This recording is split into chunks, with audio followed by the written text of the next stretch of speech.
Hello students, I am Jay Toshani. Welcome back to my YouTube channel. आज के इस video के अंदर हम डेप्रीशिएशन का सम सॉल्व करने वाले हैं। अगर आपने पुराना वीडियो नहीं देखा तो आप पहले ओल्ड वीडियो जाके देख कर आओ। वहाँ पे हमने स्टार्टिंग में इजी सम कैलकुलेट कैसे करते हैं वो सिखाया था, मेथड क्या होती है वो सारी चीज़ें एक्सप्लेन की थी। ओके, सो आज एक सम और एक ले लेते हैं। चलो स्टार्टिंग से। On 1 April 2016 M S. Poonawala and company Latur. अभी ये कौन सी कंपनी है? तो एम.एस. पूनावाला एंड लातूर। तो हम यहाँ पे उसका नाम मेंशन कर सकते हैं यहाँ पे सॉल्यूशन में, एम.एस. पूनावाला एंड कंपनी कहाँ से बिलोंग करती है? लातूर। Okay, MS. पूनावाला लातूर। ठीक है, उन्होंने क्या किया था? तो परचेज इक्विपमेंट, एक उन्होंने इक्विपमेंट परचेज किया है। कितने का? सो उसका कॉस्टिंग था 50,000 रुपीज़ अगेंस्ट चेक। मतलब एम.एस. पूनावाला कंपनी ने एक इक्विपमेंट परचेज किया अपनी फैक्ट्री के लिए 50,000 का चेक देकर। मतलब बैंक ले सकते हो, हम कैश बैंक लिखेंगे तो भी चलेगा।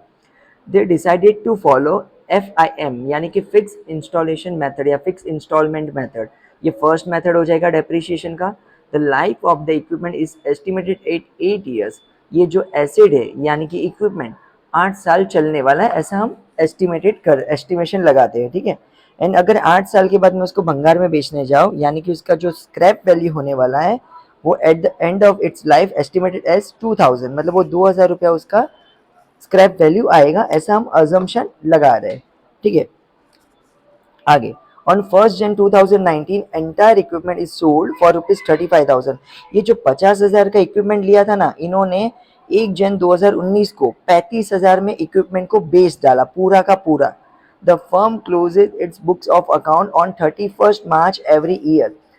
हमारा अकाउंटिंग ईयर कभी क्लोज होगा? तो 31 मार्च को। ठीक है, एंड यहाँ पे बोला है कि आप नेसेसरी अकाउंट बनाओ जो भी उसके रिलेटेड अकाउंट्स लगते हैं। तो सबसे पहले हमारा अकाउंटिंग ईयर मार्च को खत्म हो रहा है। मार्च को खत्म होगा यानी कि अप्रैल से स्टार्ट होगा तो मार्च को खत्म होगा। अब यहाँ पे हम डेट देखते हैं, 1 अप्रैल 2016 है तो मैं यहाँ पे ले लेता हूँ 16 17। ठीक है, सो पहले ये बना लेते हैं। अप्रैल के बाद आपको मंथ आता है तो बोलो मेरे साथ, अप्रैल, मई, जून, जुलाई, अगस्त, सितंबर, अक्टूबर, नवंबर, दिसंबर, जैन, फेब एंड मार्च। 16 17। अभी हमारा यहाँ पे एसिड बिक कभी रहा है? तो 1 जनवरी 2019, मतलब 16 17 को लेके फिर 17 18 और 18 19 में जैन को बिकेगा, तो 3 साल का ले लेते। 2017 18 2018 एंड 19। अप्रैल से स्टार्ट होगा, जून, जुलाई, अगस्त, सितंबर, अक्टूबर, नवंबर, दिसंबर, Jan, Feb and March. Same, अप्रैल, मई, जून, जुलाई, अगस्त, सितंबर, अक्टूबर, नवंबर, दिसंबर, जैन, फेब एंड मार्च। ठीक है, सो हमें टोटल 3 साल का equipment account and depreciation account बनाना है। ओके, अभी हम आगे देखते हैं क्या होता है। यहाँ पे ये सम के अंदर आपको डेप्रिशिएशन का परसेंटेज नहीं दिया है, बाकी आगे के अगर हमने सम में चेक किया रहेगा सो डेप्रिशिएशन का डायरेक्ट परसेंट दिया था भाई, 10% लो, 5% लो, जो भी है 12% लो। बट यहाँ पे आपको क्या करना है, डेप्रिशिएशन की वैल्यू निकालनी है तो हमें अलग से कैलकुलेशन जाएगा। ठीक है, तो पहले तो ये सब मार्किंग कर देते हैं सिस्टम जो भी है। देखो, तो 1 अप्रैल 2016 को इन्होंने इक्विपमेंट खरीदा है, ये रहा 1 अप्रैल 2016। परचेज इक्विपमेंट्स मैं यहाँ पे 1 मेंशन करूंगा, आगे और खरीदेंगे तो उसको 2 नंबर दे देंगे, 2 नंबर। सो इक्विपमेंट 1 कितने का था? 50,000। ठीक है, फिर इन्होंने आगे कुछ भी नहीं बोला है, फिर डायरेक्ट यहाँ पे स्क्रैप वैल्यू सब दिया है तो हमें डेप्रिशिएशन निकालना है। और ये कभी बेचा है? तो 1 जनवरी 2019 को सोल्ड किया। ओके, तो 19 ये रहा, जैन मंथ यहाँ पे आएगा। Sold equipment 1 at 35,000। ठीक है, 35,000 में इन्होंने सोल्ड कर दिया है। और डेप्रिशिएशन क्या करेंगे? हर एक साल में डेप्रिशिएशन हमें निकालना ही है, तो यहाँ पे डेप्रिशिएशन आएगा हर साल के एंड में। ठीक है, बट यहाँ पे इस सम के अंदर आपको डेप्रिशिएशन का अमाउंट नहीं दिया है, हमें कैलकुलेट करना है, तो उसका फॉर्मूला अप्लाई करते हैं। जब भी आपको परसेंटेज ना देना तभी आपको फॉर्मूला अप्लाई करना है। तो फॉर्मूला कुछ इस टाइप का आएगा, यहाँ पे हम लिख देते हैं। So depreciation is equal to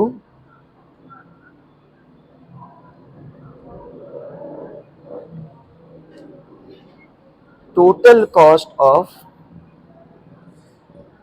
assets. अभी हमारा यहाँ पे एसेट का नाम क्या है, तो equipment, total cost of equipments minus scrap value. भाई वो भंगार में बेचूंगा तो क्या भाव आएगा वो पहले से ही माइनस करो, upon estimated life of asset, यानी एसेट है हमारा इक्विपमेंट, तो estimated life of equipment. Okay चलो हम कैलकुलेट करते हैं डेप्रिसिएशन की value. So total cost of asset कितना है, 50,000, 50,000 का एसेट खरीदा ना, तो 50,000 टोटल कॉस्ट हो गया। भंगार में बेचूंगा तो कितना आने वाला है, तो भंगार का प्राइस अगर हम यहाँ पे देख सकते हैं कि 8 साल के बाद इसको स्क्रैप में बेचने वालूंगा, तो अजम्पशन लगा रहे कि 2000 आएगा। सो हम 2000 पहले से माइनस करेंगे, भाई उतना तो आने वाला है। और कितना साल चलने वाला है, तो 8 ईयर्स। 50,000 माइनस 2000 करोगे तो यहाँ पे आएगा 48,000। 8 करोगे, 8 का टेबल आता रहेगा सबको, 8 6 जा 48, 6 और ये 30, 6,000। तो यहाँ पे हमारा डेप्रिशिएशन का अमाउंट आ चुका है 6,000 पर एनम, यानी कि ये पूरे साल का डेप्रिशिएशन 6,000 होगा। ठीक है, अगर कहीं पर भी अगर बेचा है तो हमें यहाँ तक का कैलकुलेट करना है, अगर गलती से इधर खरीदा है तो यहाँ तक करेगी, वो आपको पता रहेगा। ओके सम कंटिन्यूअस करते हैं। 6,000 पर एनम डेप्रिशिएशन का वैल्यू। ठीक है, अभी हमें क्या करना है, तो डेप्रिशिएशन का वो कैलकुलेशन के लिए एक फॉर्मेट बनाएंगे। सो यहाँ पे मैं लिखूंगा पर्टिकुलर्स, ये वर्किंग नोट है, वर्किंग का पार्ट है। पर्टिकुलर्स हो गया, फिर इक्विपमेंट है, सो इक्विपमेंट 1, ठीक है। टोटल डेप्रिशिएशन, मैंने आपको लास्ट समय भी बताया था, टोटल डेप्रिशिएशन का ये बनाना है। ठीक है, सो हम ये कंटिन्यू करते हैं।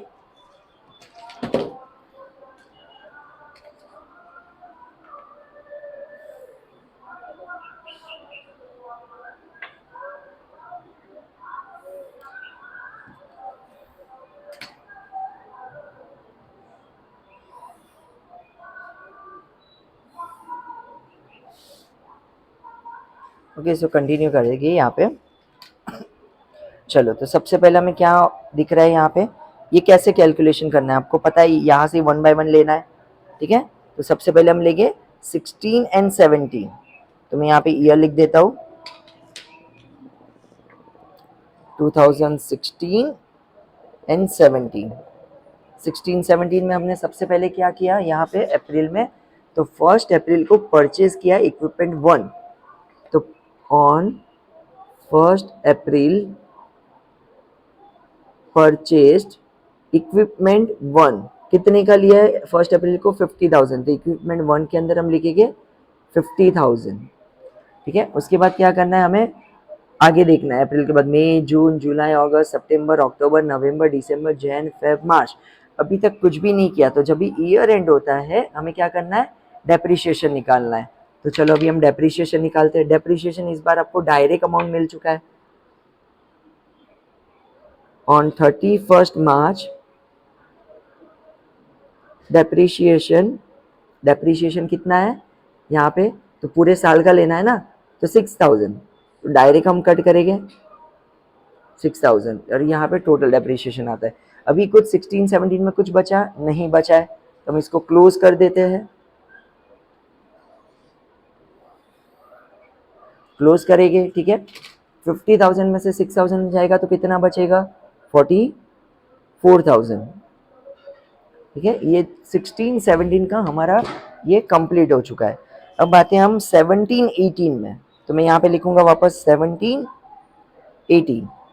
जब मैं 17-18 में आया, सो यहाँ पे हमारे पास जो इक्विपमेंट थे उसकी वैल्यू हो चुकी थी 44,000। जो हमने यहाँ पे 1 अप्रैल 2016 को 50,000 का इक्विपमेंट लिया था, उसकी वैल्यू 2017-18 में अप्रैल मंथ में आए तभी उसकी वैल्यू हो गई थी 44,000। ठीक है, फिर अभी हम आगे कंटिन्यू करते हैं। 17-18 में अप्रैल, मई, जून, जुलाई, अगस्त, सितंबर कुछ भी नहीं दिख रहा है मार्च तक। ठीक है, अब कुछ भी नहीं दिख रहा है तो अभी हम क्या करेंगे, मार्च में डेप्रिशिएशन निकालेंगे, साल एंड हो गया, ईयर एंड हुआ, तो ईयर एंड पे हम क्या करते हैं, डेप्रिशिएशन निकालते हैं डायरेक्ट। डेप्रिशिएशन ऑन 31 मार्च कैसे भी लिख सकते हो, उसमें कोई इश्यू नहीं है, ये वर्किंग का ही पार्ट है। कितना डेप्रिशिएशन आएगा, डेप्रिशिएशन पूरे साल का कितना है 6000, पीए मतलब पर एनम, तो यहाँ पे भी हम क्या करेंगे, कट कर देंगे 6000। अभी कुछ 17-18 में बचा है, कुछ भी नहीं बचा, तो इसको भी हम क्लोज करते हैं 17-18 को।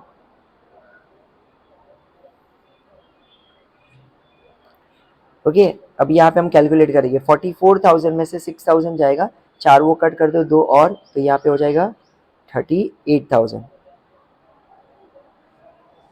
ठीक है, ये कभी हुआ इसका वैल्यू 2018-19। ओके 18-19, अभी आ जाते 18-19 पे, 2018 से लेके 19 तक। ठीक है, चलो अप्रैल मई जून जुलाई अगस्त सितंबर अक्टूबर नवंबर दिसंबर जैन, आते ही क्या हो गया, हमने कोई एसेट बेच दिया, जो हमने इक्विपमेंट यहाँ पे खरीदा था वो बेच दिया। अभी एक रूल याद रखो, जब भी आप कोई भी एसेट बेचो, जो भी आपके पास हो, मशीनरी हो, इक्विपमेंट हो, मोबाइल हो, मोटर वैन हो, कुछ भी हो, जब भी एसेट आप बेचोगे तो सबसे पहले उसका क्या निकालोगे, डेप्रिशिएशन। ठीक है, तो यहाँ पे हम पहले डेप्रिशिएशन निकालेंगे, तो डेप्रिशिएशन ऑन क्या है, 1 जनवरी, क्योंकि अभी बिक गया ना, अभी ये चीज हमारे पास है ही नहीं, तो सबसे पहले उसका डेप्रिशिएशन निकालना है, डेप्रिशिएशन ऑन 1 जनवरी। अब कैलकुलेशन कैसे होएगा, तो टोटल डेप्रिशिएशन है 6000 साल का, हमें कितने महीने का निकालना है, देखो हमने यहाँ पे बेचा, तो 1 2 3 4 5 6 7 8 9 31 दिसंबर तक यूज किया ना, तो टोटल हमें डेप्रिशिएशन देखना है 9 मंथ का, और टोटल मंथ होते 12। अब इसको कैलकुलेशन करना है, इजी है, 12 5 60, ओके 9 5 45, और ये डबल जीरो लगा दो, कितना हो गया 4500। तो यहाँ पे डेप्रिशिएशन कट होगा 4500, यहाँ पर ही हो जाएगा दिसंबर में, क्योंकि 1 जनवरी को आपने वो चीज ही बेच दी, अभी आपके पास वो एसेट है ही नहीं।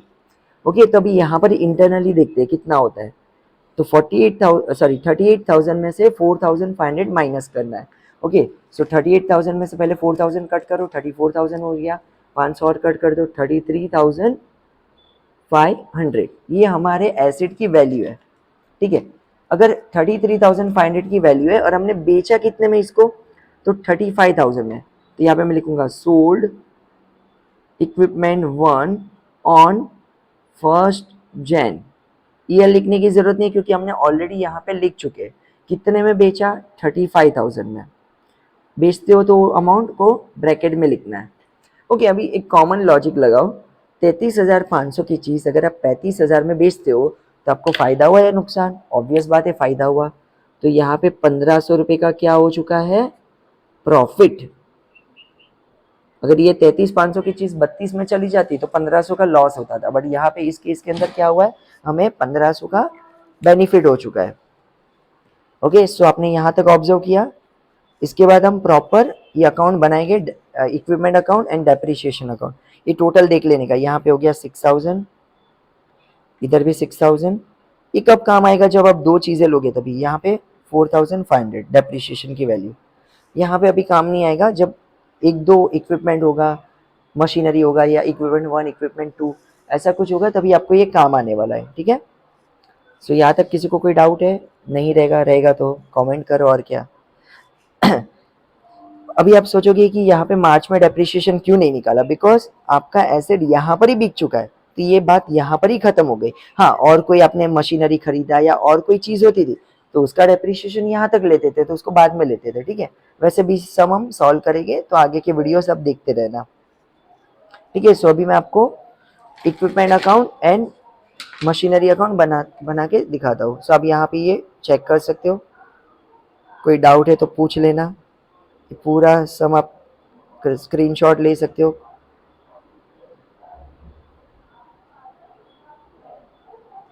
ओके, सो अभी हम बनाने जा रहे हैं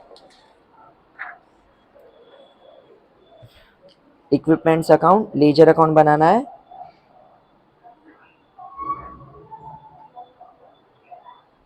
ओके, और सेकेंड पेज पे हम बना देते हैं डेप्रिशिएशन अकाउंट।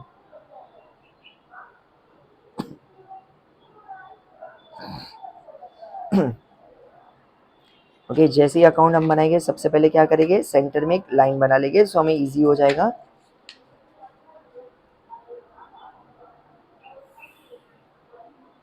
ओके,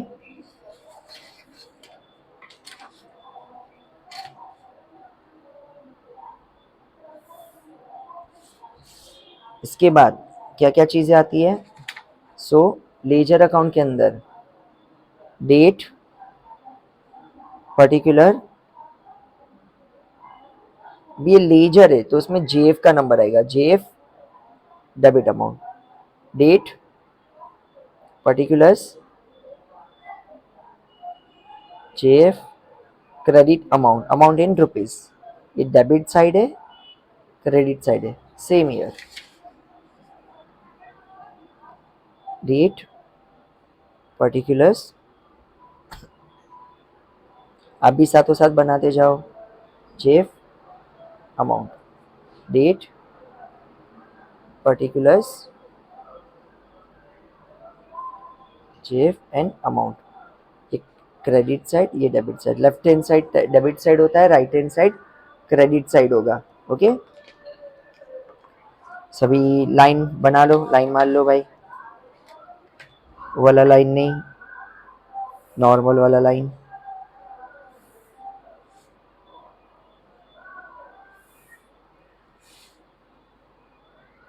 हो सके तो ट्रांसपेरेंट स्केल यूज़ करना, जिससे कि आपको दिख जाए, प्रॉपर विजिबल होगा कि भाई बॉक्सेस कितने बन रहे हैं। ठीक है,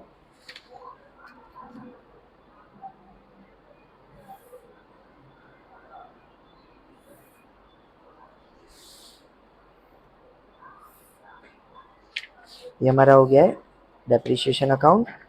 इक्विपमेंट अकाउंट के लिए भी बना लेते हैं।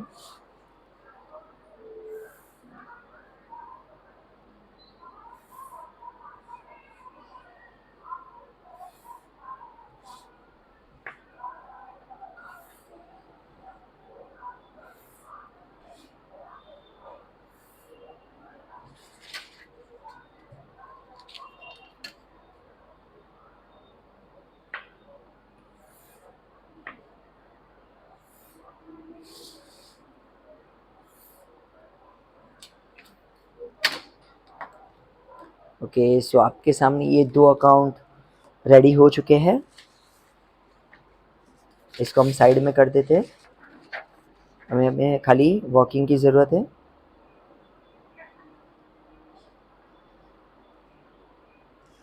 ठीक है, यहाँ से हम करते जाएंगे। सो सबसे पहले यहाँ पे आपको क्या दिख रहा है, 2016-17, तो आपको पता है हम चारों जगह 2016-17 लिख लेंगे। चलो आप भी लिखते जाओ मेरे साथ, 16-17, डेट में 16-17, 16-17 एंड 16-17। ओके, 16-17 मेंशन कर दिया। अभी ये सेम इक्वल बनाना। फिर उसके बाद क्या है 16-17 में, ऑन 1 अप्रैल परचेज इक्विपमेंट 1, 1 अप्रैल को हमने इक्विपमेंट परचेज किया। ठीक है, कितने का किया, 50,000। अब जब भी कोई एसेट परचेज करोगे तो उसकी जनरल एंट्री क्या होगी, देखो इक्विपमेंट आया, ये रियल अकाउंट है, तो इक्विपमेंट्स अकाउंट डेबिट। अब आप खरीदोगे तो पैसा जाएगा ना, और ये भी रियल अकाउंट है, तो कैश बैंक अकाउंट। यहाँ पे आपको बोला है चेक से पेमेंट किया, तो आप डायरेक्ट बैंक अकाउंट भी लिख सकते हो। ठीक है, इक्विपमेंट टू बैंक अकाउंट भी लिख सकते हो। जब आप श्योर ना हो तो आप कैश स्लैश बैंक करके लिख सकते हो। तो equipment to cash bank account, तो इक्विपमेंट में लिखूंगा to cash bank, cash bank में लिखेंगे बाय इक्विपमेंट। चलो हम लिख देते हैं, इक्विपमेंट में क्या लिखूंगा, to cash bank, to cash slash bank account, date कौन सा था, 1 अप्रैल। ओके, और कैश बैंक में क्या लिखना है, कैश बैंक के अंदर बाय इक्विपमेंट्स, तो कैश बैंक तो है ही नहीं इसके अंदर, तो यहाँ पर ही खत्म हो रहा है। अमाउंट कितना है, 50,000। ओके, सो 50,000 की फर्स्ट एंट्री हमारी आ चुकी है। आगे ये 50,000 की एंट्री हो गई। नेक्स्ट डेप्रीशिएशन लेना है 6,000 का। अब डेप्रीशिएशन क्या होता है, कोई भी कंपनी के लिए डेप्रिसिएशन फाइनेंशियल लॉस होता है, ठीक है, मतलब वो आपका नुकसान ही हो गया ना उतना तो फाइनेंस का। तो डेप्रिसिएशन नॉमिनल अकाउंट है, debit all expense, credit all income and gain, ये नॉमिनल डेबिट एक्सपेंस हो गया ना, डेप्रिसिएशन अकाउंट डेबिट टू किस पे डेप्रिसिएशन ले रहे हैं, इक्विपमेंट, तो इक्विपमेंट पे इक्विपमेंट का नाम लिखेंगे, इक्विपमेंट अकाउंट। तो डेप्रिसिएशन में लिखेंगे टू इक्विपमेंट, इक्विपमेंट में आएगा बाय डेप्रिसिएशन, वापस डेप्रिसिएशन में टू इक्विपमेंट, इक्विपमेंट में बाय डेप्रिसिएशन। चलो मैं नोट कर देता हूँ, डेप्रिसिएशन में टू इक्विपमेंट, ये रहा डेप्रिसिएशन, यहाँ पे मैं लिखूंगा टू इक्विपमेंट अकाउंट, और इक्विपमेंट में बाय डेप्रिसिएशन अकाउंट। डेट कौन सा है डेप्रिसिएशन का, 31 मार्च, कौन सा है, 31 मार्च। अमाउंट कितना दिया था वहां पे, 6000, 6000, ठीक है, यहां तक हुआ। देखो ये भी हमारा 6000 की एंट्री हो चुकी है। अभी हम क्या करेंगे, इसको क्लोज कर देंगे। चलो क्लोज करने के लिए क्या करेंगे, सब जगह प्रॉपर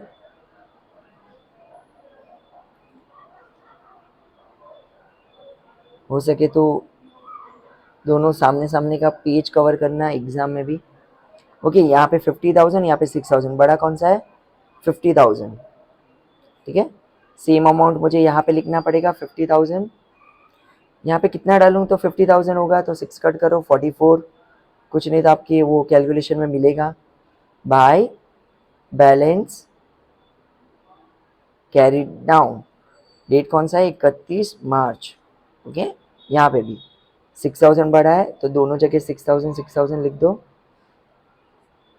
कितना यहाँ पे अमाउंट डालना पड़ेगा, तो 6 होगा, पूरा ही डाल देना पड़ेगा। By profit and loss account, full लिखना एकदम, 31 मार्च प्रॉफिट एंड लॉस अकाउंट, ये हमारा हो गया 2016-17 का कंप्लीट। ओके, अब लेते नेक्स्ट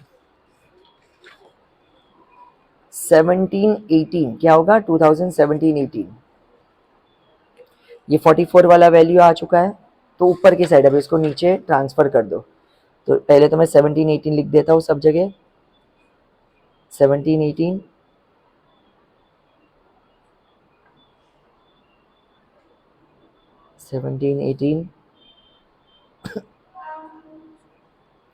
ये बाय बैलेंस है तो यहाँ पे टू बैलेंस आ जाएगा, कैरिड डाउन है तो उसका हो जाएगा ब्रॉड डाउन 44,000, ठीक है। वहाँ पे 31 मार्च है, यहाँ पे 1 अप्रैल हो जाएगा, ठीक है। यहाँ तक कोई डाउट है नहीं, ये 44 की एंट्री हो चुकी है। अभी हमें लेना है 6000 की एंट्री, ये 6000, ठीक है।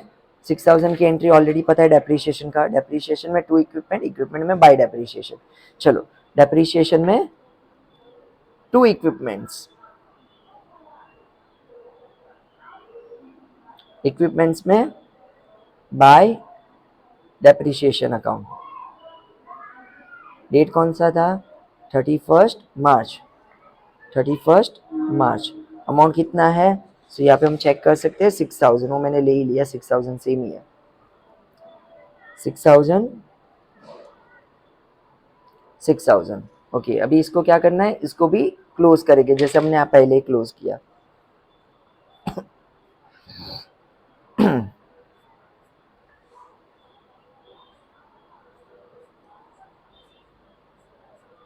ओके, यहाँ पे 44, यहाँ पे 6, बड़ा कौन सा अमाउंट है 44, ये हमारा अमाउंट है, यहाँ पे भी सेम 44, डिफरेंस कितना डालूँ तो 44 होगा।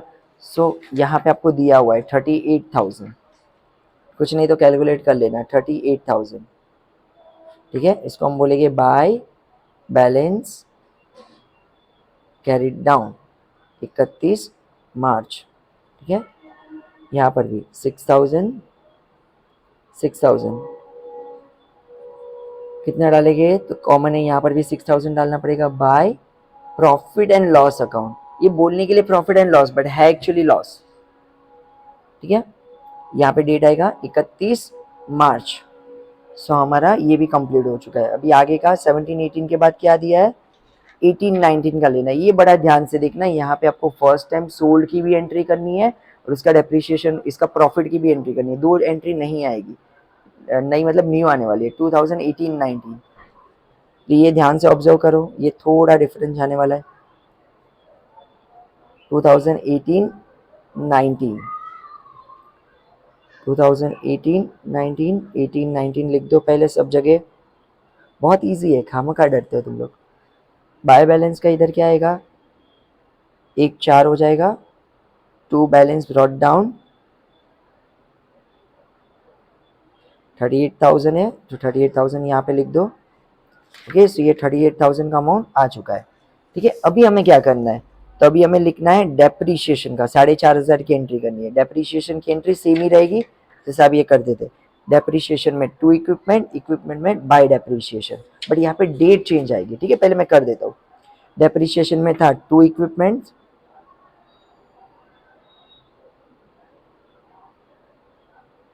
और इक्विपमेंट में है बाय डेप्रीशिएशन अकाउंट। ठीक है, अमाउंट कितना दिया है, तो यहाँ पे हम देख सकते हैं 4,500, 4,500, 4,500। ओके, और अगर डेट की बात करें तो ये डेप्रिशिएशन हुआ है 1 जैन को, क्योंकि आपने एसेट को बेच दिया। तो यहाँ पे 31 मार्च मत लिखना, 1 जैन मेंशन करोगे, 1 जैन। ओके, यहाँ तक कोई डाउट है, नहीं रहेगा, फिर आगे रहेगा तो कांटेक्ट करो और क्या। नेक्स्ट, तभी वैल्यू कितना होना चाहिए, 33,500। अभी इसको कहीं पर भी मेंशन करने की जरूरत नहीं है, सीधा हम आगे आते हैं। अभी आपने सोल्ड कितने में किया है, तो 35,000 में। ठीक है, कितने में बेचा, 35,000। अब कोई भी एसेट बेचोगे तो आपके पास क्या आएगा, पैसा आएगा। तो कैश बैंक अकाउंट डेबिट, ठीक है, पैसा आया, रियल अकाउंट है। गोल्डन रूल बाहर कर लो, कुछ नहीं तो कैश बैंक अकाउंट डेबिट। ठीक है, और वो चीज चली जाएगी, कौन सी चीज जाएगी, इक्विपमेंट गोज आउट, ये भी रियल अकाउंट है। सिंपल है, इसका उल्टा हो गया, परचेस किया, परचेस ऑलवेज डेबिट होता है, सेल्स ऑलवेज क्रेडिट होता है, तो इक्विपमेंट अकाउंट। ठीक है, तो कैश बैंक में लिखूंगा टू इक्विपमेंट, कैश बैंक तो है ही नहीं, और इक्विपमेंट में लिखूंगा बाय कैश बैंक, तो हमारे पास इक्विपमेंट अकाउंट है ना, तो by cash bank, by cash bank account. कौन सी डेट को बेचा है, तो 1 जैन को, 1 जैन। कितने में बेचा, तो 35,000 में, तो 35,000 यहाँ पे। ओके, सो यहाँ तक हुआ। अब डेप्रिसिएशन का 4,500 की तो एंट्री हो चुकी है। अभी हमें कौन सी एंट्री करनी है, तो ये प्रॉफिट की जो 1,500 की एंट्री है ना, वो करनी है, वो डिफरेंस अमाउंट आएगा। तो भी हम देख लेते हैं। प्रॉफिट होगा, देखो लॉस होता है तो हम क्रेडिट साइड लिखते हैं, प्रॉफिट क्या एंट्री क्या आएगा, जो देखो आपको प्रॉफिट होगा तो debit all expense and losses, credit all income and gain, तो profit and loss credit side आएगा। ठीक है, किस पे हुआ, तो इक्विपमेंट, तो equipment account debit to profit and loss account, ये उसकी जनरल एंट्री आने वाली, इक्विपमेंट टू पीएनएल। ये credit all income and gain है ना, तो गेन हुआ ना, तो ये यहाँ पे आना चाहिए। कुछ नहीं तो याद रखना प्रॉफिट लॉस, प्रॉफिट लॉस ऐसे ध्यान में रखना। इक्विपमेंट में to profit and loss account, तो इक्विपमेंट अकाउंट में मैं यहाँ पे लिखूंगा to profit and loss account, to profit and loss account. कितने का प्रॉफिट एंड लॉस हुआ है, यानी प्रॉफिट हुआ है मतलब 1,500 का, यहाँ पे मैं लिखूंगा 1,500 रुपये। ठीक है, कौन सी तारीख को, तो 1 जैन को ही हो चुका है। ओके, सो यहाँ हमारा ये सम कंप्लीट होता है, बट हमें टैली करना बाकी है स्टिल। अब देखो एसेट है ही नहीं, तो यहाँ पे क्या होगा, इस केस के अंदर आपका बैलेंस, क्लोजिंग बैलेंस नहीं आएगा। जैसे यहाँ पे कैसे balance carried down, balance carried down, but यहाँ पे ऐसा नहीं होगा, टैली होगा, क्योंकि आपका एसेट वो बिक चुका है। तो देखो 35, 36, 37, 38, 39, 500, सेम यहाँ पे 39, 500, ये यहाँ पे हो चुका है क्लोज। यहाँ पे हम देखते हैं 4,500 यानी 4,500, यहाँ पे भी मैं लिखूंगा 4,500। डिफरेंस कितना आने वाला है, 4,500 by profit and loss account. कौन सी डेट को, तो 1 जैन ही लिखिएगा यहाँ पे, क्योंकि उसी दिन आपका एसेट बिक चुका है। 31 मार्च इस बार यहाँ पे आने ही नहीं वाला है। ठीक है, ये आपका एसेट सोल्ड हो चुका है, यहाँ पे लॉस हुआ। देखो प्रॉफिट लॉस याद रखो, प्रॉफिट लॉस और परचेस करोगे तो purchase always debit side, sales always credit side. देखो परचेस किया तो यहाँ पे एंट्री आई, सेल्स की एंट्री यहाँ पे आई बाय कैश बैंक करके, और ये देखो प्रॉफिट का एंट्री यहाँ पे आया, ये लॉस का यहाँ पे आ रहा है लॉस। लॉस राइट साइड होगा, प्रॉफिट डेबिट साइड। अगर याद नहीं रहता एंट्री तो इस तरीके से भी आप याद कर सकते हो। ओके, सो ये हमारा डेप्रिशिएशन का ये सम कंप्लीट हुआ। अब इसका भी स्क्रीनशॉट निकाल सकते हो। Okay, so thank you so much. अगर आपको कोई डाउट एंड डिफ़िकल्टीज़ है तो आप पर्सनली कांटेक्ट कर सकते हो, डिस्क्रिप्शन में मैं डिटेल शेयर कर दूंगा आपके साथ। प्लीज़ अगर आपने चैनल सब्सक्राइब नहीं किया है तो सब्सक्राइब करो, लाइक करो, शेयर करो। Thank you so much. Tata.